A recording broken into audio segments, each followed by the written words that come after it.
Hi, everybody. Today we're going to be talking about Miss Tiggy Winkle, and specifically her hair. Give me just a moment, and I'll be right back. So I've already finished Jemima Puddle Duck, and she came out quite cute. She has a removable bonnet and a removable coat, and she has the most beautiful blue eyes. And on most good days, she'll stand all by herself on those big feet of hers. And then in the background is her good friend, Peter Rabbit.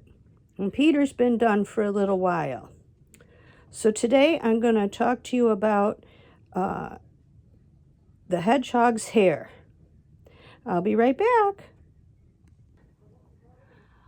Okay, hi there. I'm Kathy, creator of Gnoggintoppers, and welcome to my Untamed Yarn Room. I've been having a lot of fun today working on a new stitch, or at least new to me in this form. So the hair on the hedgehog I was showing you is a loop stitch, specifically a locking loop stitch, which I've done a loop stitch before, but I do not believe it was locking, because I'm going to show you this llama I made.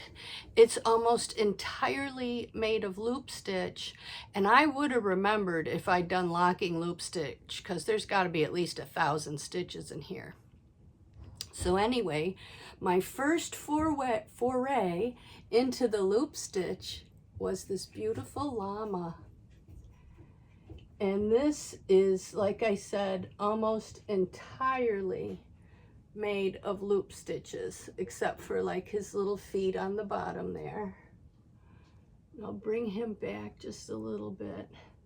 So if he looks like he's made of different colors, he is. I had a lot of scrap white and off-white, and I just decided I was going to make this piece with the yarn I had in hand, and I did.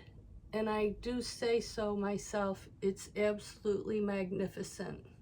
This little guy is a pièce de résistance, and I just keep him in my yarn room. Oh, he's so huggable. He's not overstuffed, but he is nicely stuffed. And I just have to show you his blanket, because this blanket is all chain stitch. And chain stitch takes a long time to build into a piece of fabric, but it was all worth it. So this was a lot of work, and I'm so happy I've made it. Would I ever make another one? I don't know. I'd really have to gird my loins to get into that project again. But it is from Yarn Inspirations. I actually saw a completed project at our state fair. Whoever did it did a wonderful job. It looked great. So if you want to really dig into a big project, this one can be highly satisfying. So now I want to turn my camera down, and I'm going to demonstrate for you the locking loop stitch that I learned, because it's actually kind of cool, and it takes a lot of finger work. It kind of is like learning to dance watching Fred Astaire's feet, if you know who that is, or maybe Bruno Mars or Prince. He danced with pretty quick feet too. And while I get that ready, we're just going to put our little llama back over here. And you know, I've never named that piece. So I'm usually pretty good at giving names to everything, but I've never named him or her. Oh, and before I get to the locking loop stitch, I'll show you real quick. First off, I'm using 4 strands of yarn, 2 off this piece of wool. You can see they're very thin. And then 2 off, I think this might be an acrylic cotton, I'm not sure. But I had to put 4 together to get the thickness I wanted. And I'm pulling from the middle and the outside of each. I don't know why they're not getting all tangled up, but I take it as a win. And so I will show you. I'm going to turn the camera down and I'll show you. I'm on the final row. Here's her face, and this will all be her hair. I'm on the final row of this loop stitch, and I have to do 3 rows total, and you do a loop in every stitch around. I don't know, there might be 40 stitches. I don't remember anymore. And it's pretty enjoyable once you figure it out. And just before I turn the camera, because that's where I have a little editing struggle, I just want to let you know that on Saturday, I'm going to pull out my big blanket I've been working on for charity, because I want to get that finished by about the 2nd week in February. So I want to show you the colors and the stitch and what I'm doing with that. And then figure out what I'm going to make on the knitting needles probably. I'm thinking leg warmers for myself, because I just want to do a project for myself. So hopefully I'll have something to show you, or a couple of somethings I'm considering on Saturday. So here we go. I'm going to turn the camera down and I'll show you this stitch, and I'll just say thank you now for joining me. I hope you have a wonderful week. I hope creativity flows from your heart and your insides to your hands, and you have a wonderful time creating this week, whatever it is you make. And I'll see you soon.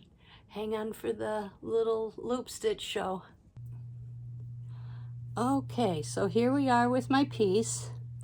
I'm going to take my row marker out, because this will be the 3rd row of the loops.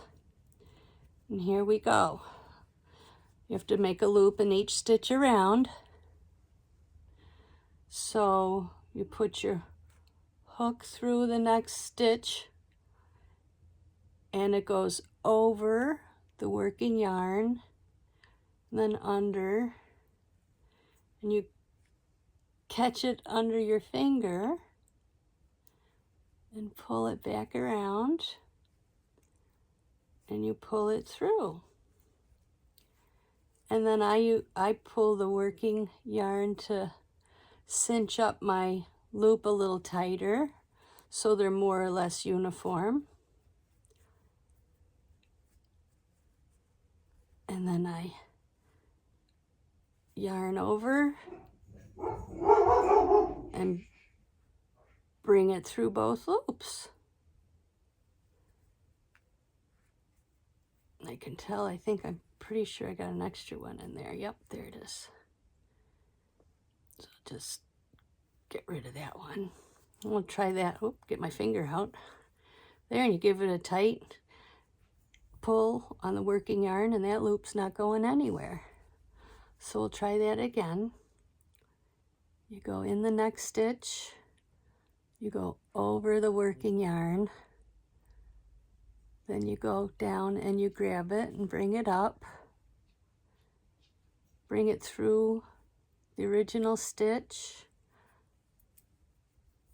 and I'll take my working yarn and I'll cinch it down a little bit. There we go.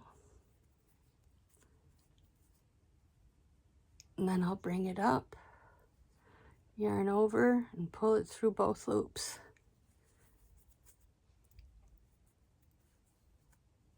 And there we go. A whole pile of loops are being made. So that's it for now. I just wanted to show you what it looks like. I mean, if you want to learn, I would definitely have you go to a tutorial on YouTube. But take care. Thanks for watching today, and I'll see you on Saturday. Bye.